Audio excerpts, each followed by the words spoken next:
CNN shows the damage from a disastrous fire aboard America's largest and newest aircraft carrier back in March, revealing destruction far exceeding how it was portrayed publicly at the time. Quote, "It's either fight or die," one sailor told CNN about battling to put out the fire on the USS Gerald Ford. Hundreds of bunks where sailors slept were completely destroyed. What remained of the beds was charred, twisted metal. The ceiling appeared hollowed out, heaps of ashes all around. It took about 30 hours for the entire crew of nearly 4,500 to put out that fire. Quote, "I seriously thought we were going to lose the ship," the same sailor told CNN. At the time, the Navy said the fire had been contained and that 2 sailors had non-life-threatening injuries. But sources tell CNN that the fire control system failed. About 600 sailors lost their bunks as a result of it, and the fire impacted the ship's operations, forcing the $13 billion carrier to divert to Greece for repairs. Now, the fire wasn't the only problem on the ship's record 11-month deployment. The ship's toilets were repeatedly clogged. Video from on board obtained by CNN shows human waste filled to the brim of several toilets. The same sailor told us if you were in the forward section of the ship, you'd often have to walk all the way to the aft or the rear section just to find a toilet that worked. Asked about the extent of the fire and the fire control system's failure to function, a Navy spokesperson told CNN, quote, "The investigation of the fire is ongoing." Hello, Bobby Jones here from Midas Touch and Valor Media Networks. Trust.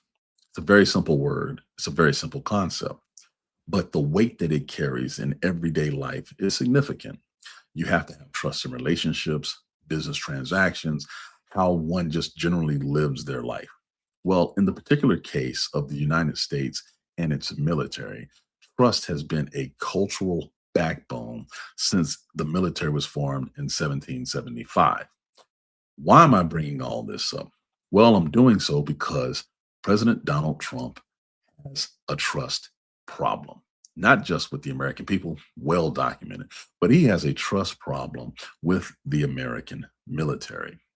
Since Operation Epic Fury has started, we have seen a pattern of something happens, an initial report comes out, it's downplayed, it's now swept under the rug, only to find out later through either journalists or social media that the initial report that the administration gave was completely wrong. Completely wrong. And to be honest, I'm going to go over a couple of these incidents and show why. You go on social media, you go into Reddit and all these other areas, you have a lot of service members who are still on the active duty force expressing doubt and a lack of trust of the upper chain of command. Across every domain of Epic Fury since it started all the way back at the end of February, we have seen initial reports become issues of credibility later down the line. From the Gerald R. Ford, which we'll talk about, to actual casualties and how many people were affected, to aircraft being shot down. There is a reoccurring theme of sweeping things under the rug and minimizing the impact and the risk to American service members. Let's start with the Gerald R. Ford. March 12th, 2026, there was a fire on that aircraft carrier. $13 billion piece of machinery, the world's most advanced technical warship.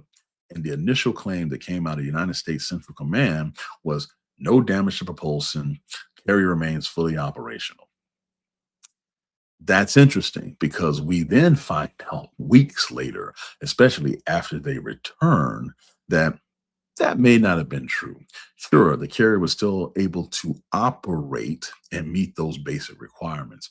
However, the risk went through the roof when you find out that the fire suppression system that was installed on that aircraft carrier failed to activate, which is why sailors had to fight a fire for 30 hours continuously to save themselves and to save the ship. Even when that rumor was confirmed, it was downplayed until CNN obtained actual video of what the damage was. And it looked like something straight out of a ghost ship archive. I mean, gutted. Now we know why over 600 sailors were sleeping on floors, on tables, wherever they could sleep, because the damage was that catastrophic. Okay. That coincides with the issues they had with sewage or the CHT system on that ship, where if you were in one part of the ship, you had to go to another part of the ship just to go to the bathroom. Mind you, you're already sleeping on the floor, a significant portion of them, making life even more stressful in an already stressful combat environment. There were 200 plus sailors that were treated for smoke inhalation. That was not initially reported. There were over 600 toilets that were seen to be destroyed or inoperable. And this is all laid on top of the longest deployment a carrier has had since Vietnam, over 320 days of continuous operations at sea. That is remarkable. But most importantly, that is a tall ask of anybody, even the most seasoned sailor, to deal with. And what did they get for all of that? They had Pete Hegseth waiting for them on the pier in Norfolk and proceeds to go into an awards ceremony that lasted hours.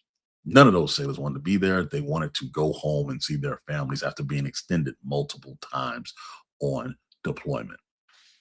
This leads to just how the United States military has been reporting casualties.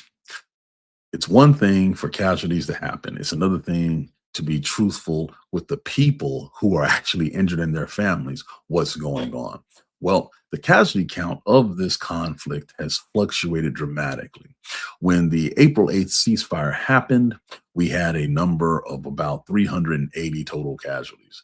There was a certain amount that were killed in action, but mostly people who were wounded. That number jumped up to over 428. Then it went back down to 413. Then it's now 423 after it's been revised. What's been happening is the designation of casualties has shifted because if it wasn't serious enough, they wanted to take the numbers off, or if it became more serious, they had to change the number. The bottom line is they have never been honest about the casualty numbers because they understand how it plays out in the public sphere. It's not notifying families and making sure that these service members get the care that they need. It's all about trying to make it seem like this is a minimal issue, even though over 17 bases in the area of responsibility in the Middle East have been bombed. If you are a family member of one of those thousands of service members who are still stationed there, you are concerned. You want to know what's happening. And most importantly, you want to know if something does in fact happen to your loved one, that the American government is truthful and they are providing you with all the information they can, and that service member is being taken care of. We have heard from multiple families that, hey, this is not right, this has changed, et cetera, et cetera. ABC News has pressed on what the actual casualty numbers look like. And after pressing, you're seeing some of these things change.